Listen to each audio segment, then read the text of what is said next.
থানার আমতলায় শনিবার সকালে ডায়মন্ড হারবারের সাংসদ অভিষেক বন্দ্যোপাধ্যায়ের দীর্ঘদিন বন্ধ থাকা কার্যালয়কে ঘিরে কড়া নিরাপত্তার ব্যবস্থা করল প্রশাসন। ডায়মন্ড হারবার পুলিশ জেলার বিশাল পুলিশ বাহিনী মোতায়েন করে গোটা এলাকায় নিরাপত্তা বলয় তৈরি করা হয়েছে। প্রশাসন সূত্রে জানা গেছে, নির্বাচনের ফল ঘোষণার পর থেকেই কার্যালয়টি বন্ধ ছিল। স্থানীয়ভাবে এটি লিপস অ্যান্ড বাউন্সের অফিস হিসাবে পরিচিত।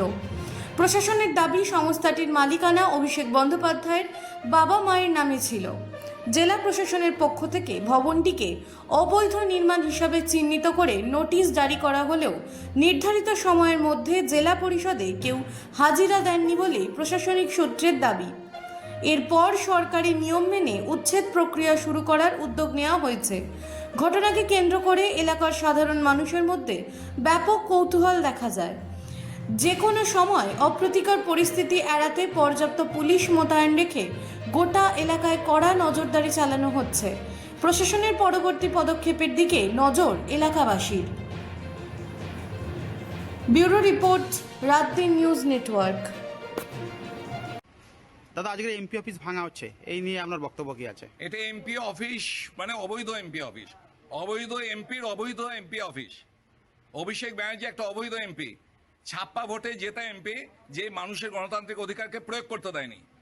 ও এখানটায় এই রাতারাতি একটা বেকারিকে পুড়িয়ে, সেই বেকারিটাকে পুড়িয়ে ওই 4 তলা অবৈধ বিল্ডিংটা করে, যার কোনো পারমিশন ছিল না। এবং ওই জমিটা কেনা হয় লিভস অ্যান্ড মাউন্টসের নামে, যেটা হাইকোর্টের থেকে সিজ করা আছে। ওই জমিটা, সেই জমিটাকে ইডি সিজ করে গেছে। সেই জমিটার বিল্ডিংটা একটা অবৈধ, সেইটাকে আজকে প্রশাসনের পক্ষ থেকে ভেঙে দেওয়া হচ্ছে। এই জন্য আমাদের মাননীয় মুখ্যমন্ত্রী, আমাদের আদরের শুভেন্দুদা, আমাদের ডিএম, আমাদের এখানকার এসপি, পুলিশ প্রশাসন সকলকে আমি ধন্যবাদ দেব যে এতদিনে আমাদের যে দাবিটা ছিল, যে এই অবৈধ বিল্ডিংটাকে শেল্টার করে অভিষেক ব্যানার্জি যেভাবে ক্রিমিনাল রাজ শুরু করেছিল এবং এখানে পুলিশ প্রহরায় যেভাবে ক্রিমিনাল থাকতো, সেই ক্রিমিনাল রাজের আজকে প্রথম ধাপটাকে ভাঙা হলো এবং এরপর আস্তে আস্তে সব হবে এবং একদম সর্বশেষে ভাইপোকে গারদে পোড়ানো হবে।